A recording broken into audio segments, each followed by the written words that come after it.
Discoveries of the century can await you, even when you're just doing your routine tasks. Let's see what interesting things people have uncovered in different parts of the world. You're on the Top Facts channel, and today we'll show you discoveries that went down in history, from a photograph of 1,000 people to powder made from an Egyptian mummy. Let's get started. Much madness has occurred since the beginning of mankind's hunting of animals. This old photograph is merely evidence of the senseless extermination of the planet's living resources. It was taken in the faraway year of 1892 in Reville, Michigan, and the sorrowful scene shows us that even at that time, the extermination of wildlife had reached catastrophic proportions. A massive pile of bison skulls is stacked outside the Michigan Carbon Works factory. Just imagine the scale of hunting these majestic animals in America at the end of the 19th century. In North Dakota, miners unearthed a mammoth tusk that had lain underground for about 100,000 years. A bulldozer operator was simply digging a pit during his night shift when he noticed something bright in the earth. When they carefully extracted the find, it turned out to be a mammoth tusk more than 2 meters long. It was buried at a depth of 12 meters in a mine, which had once been the riverbed of an ancient stream. Work was halted, and archaeologists from a local museum were called in. They determined the tusk's age, and it is believed that for all these 10 centuries, the remains of the mammoth had remained undisturbed, leaving them in remarkably good condition. It's astounding that the heavy machinery didn't destroy them. Nearby, over 20 bones were discovered, including shoulder blades, ribs, teeth, and femurs. This skeleton is likely the most complete mammoth remains ever found. Isn't it amusing to see a massive tusk wrapped in plastic? Just imagine the powerful creature to whom it once belonged.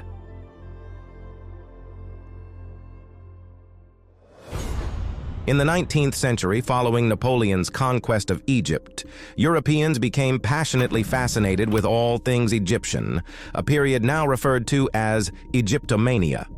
This exotic obsession spread far beyond France, reaching even Russia. Back then, tourists wanted to take pieces of ancient civilization's heritage for themselves, and sadly, this mindset hasn't changed much over time. Be it coral or even entire mummies, there's always someone eager to add an interesting item to their collection.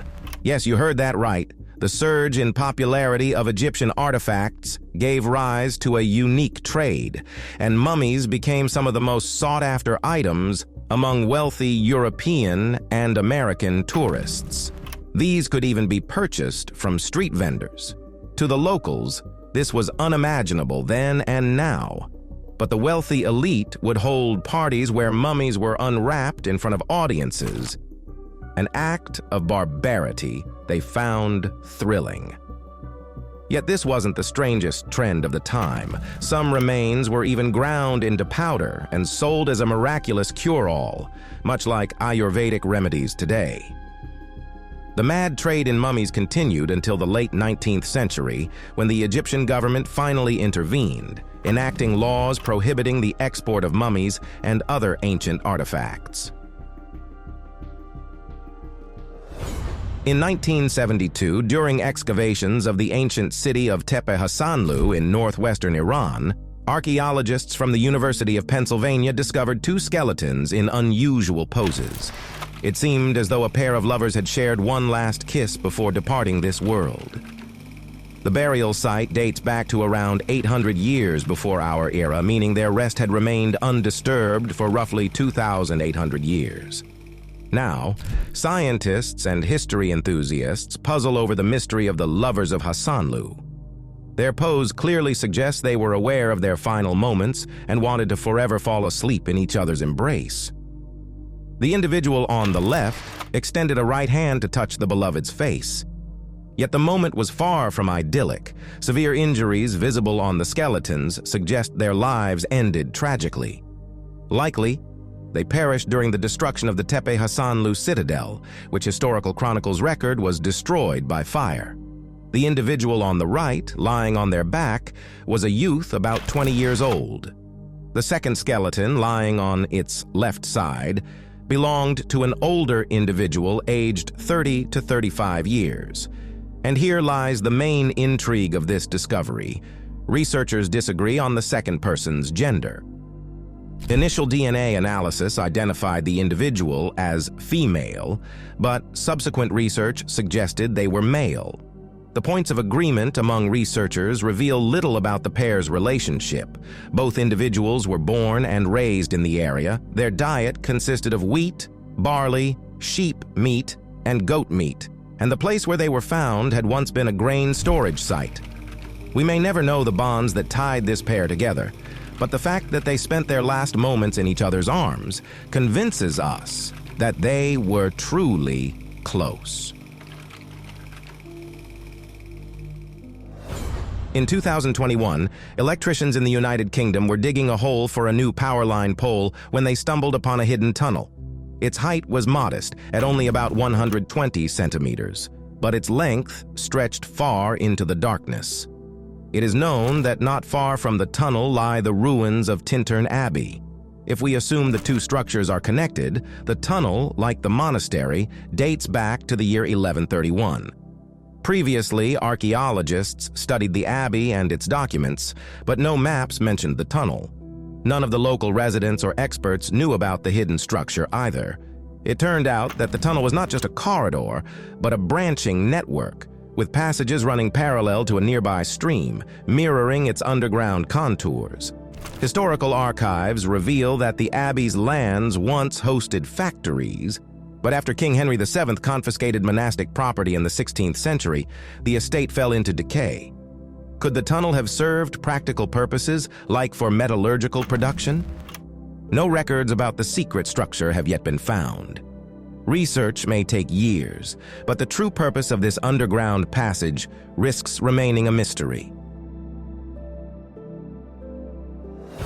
We've all heard about the wild and absurd practices of the Middle Ages. Many chilling tales about the Inquisition and witch hunts have been turned into movie plots and books. But this story will truly make your hair stand on end with horror. In January 897, a church tribunal in Rome conducted an unusual trial against none other than a pope. Pope Formosus was accused of violating canon law and breaking vows. He was ultimately condemned, and all his actions as pope were declared invalid. The accused was present in the hall, seated on a throne and dressed in papal robes, yet he did not utter a single word in his defense. The paradox of the situation lay in the fact that by the time of the synod, the defendant had already been dead for several months, and his corpse was exhumed in the most blasphemous manner to attend the trial. Nevertheless, this did not prevent the trial from proceeding. As Pope Formosus was found guilty, his papal robes were removed and replaced with civilian clothing as a sign of his degradation. But this was not enough for the judges. They cut off the 3 fingers of his right hand that were used for blessings. This event, one of the most controversial in papal history, caused a split in the church and destabilized the Roman pontificate at the turn of the 9th and 10th centuries. It is believed that the brutality of the trial was the initiative of Pope Stephen VI, who simply wanted revenge. He thought Formosus had violated church laws and committed perjury. The trial took place in the Basilica of the Lateran Palace in Rome. A deacon was appointed to speak on behalf of the deceased pope, but the whole process resembled more of a horror show than a legitimate court proceeding. Pope Stephen VI, full of fury, shouted accusations of usurping the papacy at the lifeless body, demanding answers. Even after this grotesque trial, the story did not end. The body was initially buried in a common grave, but was later exhumed again and thrown into the Tiber River.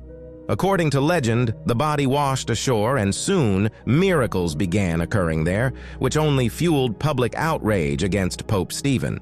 Ultimately, this trial, known as the Cadaver Synod, led to Stephen's imprisonment, where he eventually died. Even today, historians struggle to explain the logic behind this event.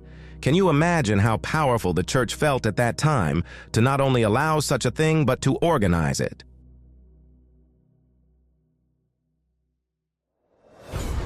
During the Second World War, many innovative projects were developed, though some bordered on absurdity or madness.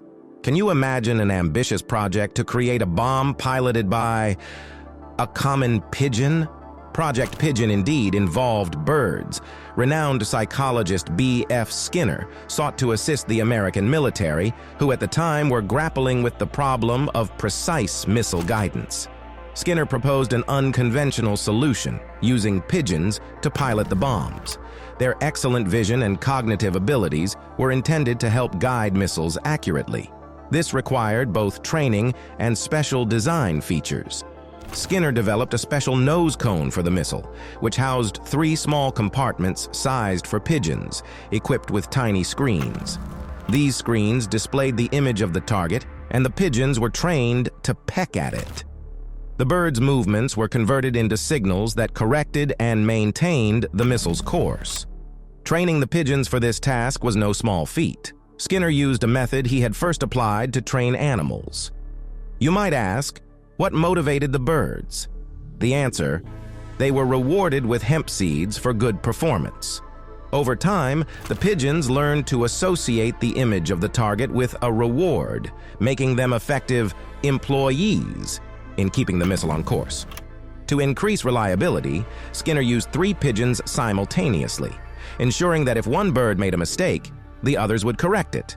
Despite the innovative approach and some initial successes in trials, Project Pigeon faced significant skepticism from the National Defense Committee. The project received funding totaling $25,000. But military officials deemed the concept too eccentric to take seriously, and the project was ultimately canceled in October 1944.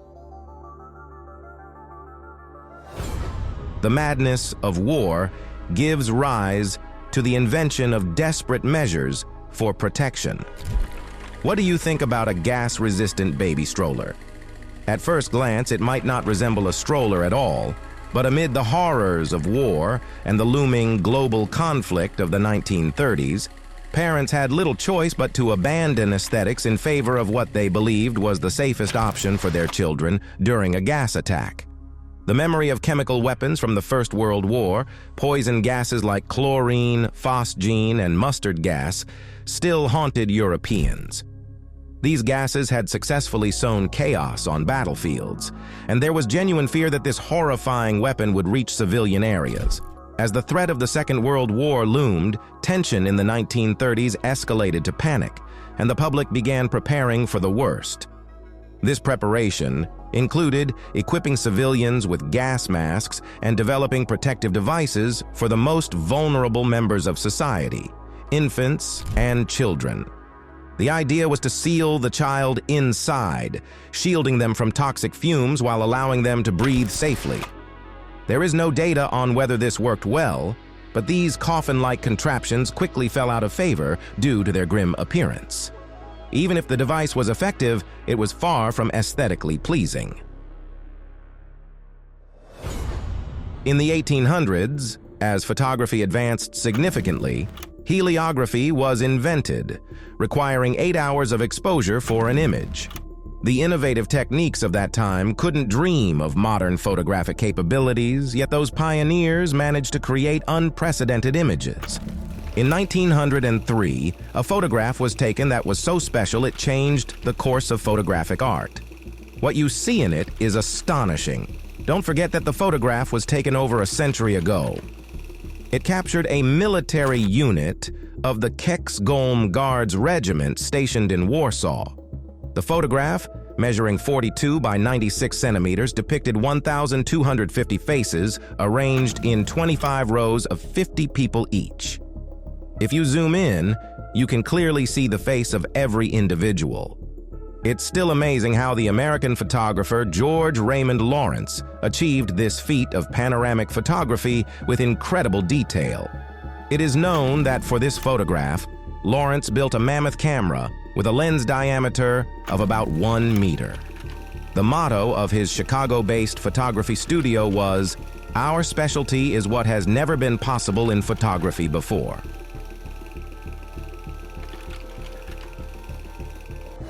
Human ingenuity sometimes arises from inspiration, but it becomes incredibly creative when it comes to finding ways around the law. There's a saying that desperation is the mother of invention, but who would have thought that people in the 20th century would need to leave hoof prints on the ground? What do you think when looking at this footwear? Was it meant for walking in mud? Not at all.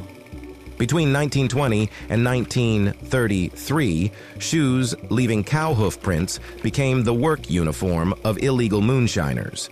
During the harsh Prohibition era in the United States, producing, transporting, and selling alcohol was outlawed, which led to a boom in the illegal alcohol business. Yet the demand for alcohol didn't decrease because of the law.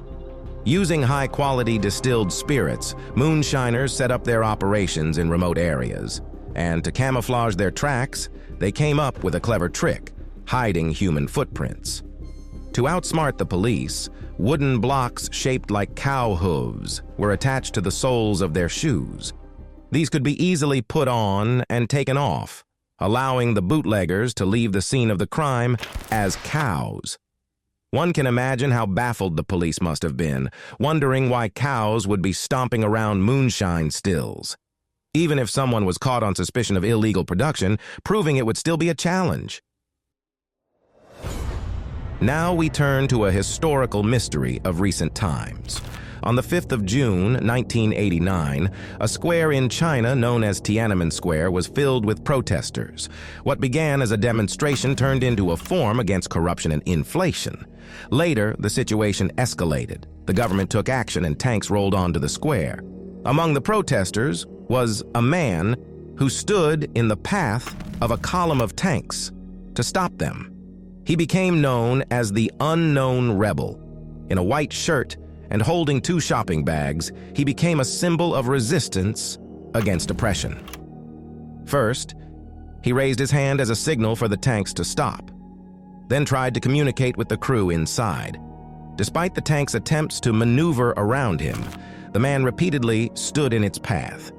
The standoff lasted several minutes before 2 unidentified individuals dragged the protester away. The man's identity and fate were meticulously concealed by the government, as was information about the uprising itself. Independent investigations suggested that the rebel was a student named Wang Weilin, who was 19 years old at the time. He was charged with political hooliganism and attempting to overthrow army leaders. However, further searches yielded no results. He was never found among the living, the dead, or the imprisoned. Now it's time for a positive and even amusing story. Ernest Hemingway, the legendary American writer, was famous not only for his books but also for his love of cats. His fondness for feline companions began in the 1930s when a ship captain gifted him a white cat. The cat had a unique feature, extra toes on its paws, a condition called polydactyly, which results from a genetic mutation. The 6-toed cat was named Snowball, and her interesting trait only added to her charm. Hemingway's home in Key West is now a museum, but remains a sanctuary for around 40 to 50 cats, many of which are descendants of Snowball. Nearly half of them carry the unique trait of polymorphism, differences in the appearance of individuals within a single family. Experimental solutions don't always guarantee the desired result. Sometimes they make the problem even bigger, and one big problem can turn into a heap of enormous ones. On the 9th of November, 1970, an 8-ton dead sperm whale washed ashore in Oregon, quickly becoming a concern due to its size, stench, and potential health risks. The Oregon Highway Division, tasked with removing the whale, consulted U.S. Navy explosives experts and came up with an unconventional solution: to blow up the carcass with dynamite. They thought the blast would reduce the whale to tiny pieces that seagulls and scavengers would eat. However, they underestimated how poorly this plan would work for a massive sea creature. Nature taught them a hard lesson about how not to handle enormous marine remains. Things went wrong from the start. On the 12th of November, a crowd gathered 5 kilometers from the carcass to watch the explosion. The assistant engineer planned to use half a ton of dynamite, expecting the blast to turn the remains into shreds. However, When the dynamite detonated, it created a massive column of sand, fat, and debris.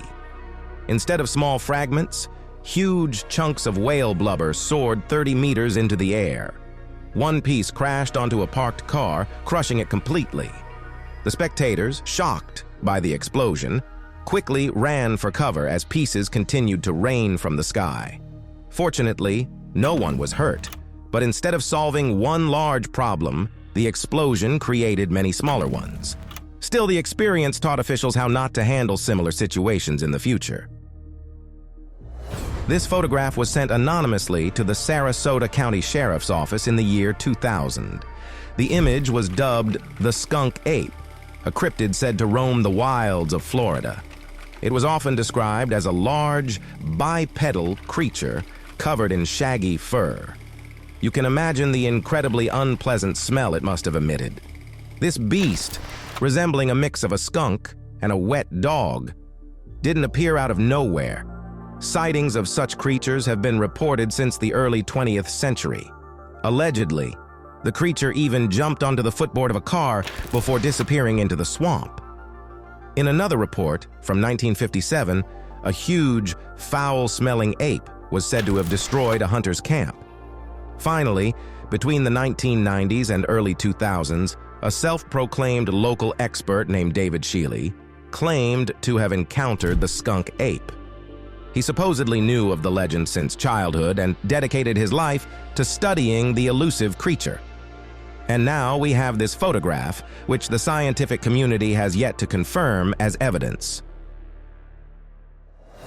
In late November 2020, the crew of a helicopter from the Utah Department of Public Safety was conducting a routine survey in a remote part of the desert when they stumbled upon a lone metal monolith, standing about twice the height of a person.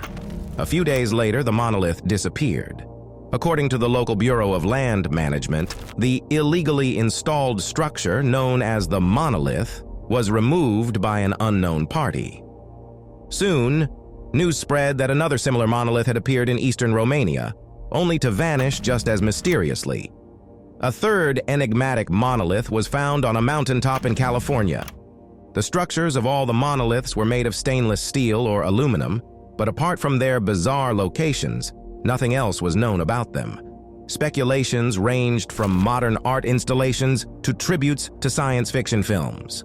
Of course, theories about extraterrestrial involvement or secret government projects also emerged. However, the mystery of the monoliths has since been solved. Disappointing fans of the supernatural, the installation of these monoliths was the initiative of a group of modern artists. They placed their columns in various remote locations worldwide as art objects. After admitting their involvement, the group revealed the price. Such a monolith could be purchased for just $45,000. Are there any takers among you? Denali is the highest point in North America, a mountain located just 100 kilometers above one of the most active fault zones in the United States. Denali's summit sits above a descending tectonic plate, which is typically a hallmark of volcanic regions. To the east and west, there are indeed volcanoes. However, scientists long considered this area to be a non-volcanic region of Alaska. But soon, the Denali volcanic fault lived up to its name. Evidence of volcanoes had never been found here before, but in 2019, following a 7.1 magnitude earthquake, a team of scientists from the University of Alaska began studying the seismic activity in this area. At a depth of about 11 kilometers beneath the surface, the team discovered a magma reservoir. They deployed hundreds of seismometers along the Oli Fault near Anchorage to record the region's characteristics. The instruments revealed that in one spot, seismic waves significantly slowed as they passed through the ground. The anomaly turned out to be a magma lake burning deep beneath the earth. For further study of this phenomenon, scientists plan to install more equipment here. As we can guess, our planet hides many extraordinary features that we have yet to uncover. And so, we come to the end of our episode. If you enjoyed it and want to see the next part or something similar, let us know in the comments and give it a like. Subscribe to our channel, and very soon, a new episode on another fascinating topic will be released. In the meantime, check out one of our previous videos. Thank you for watching.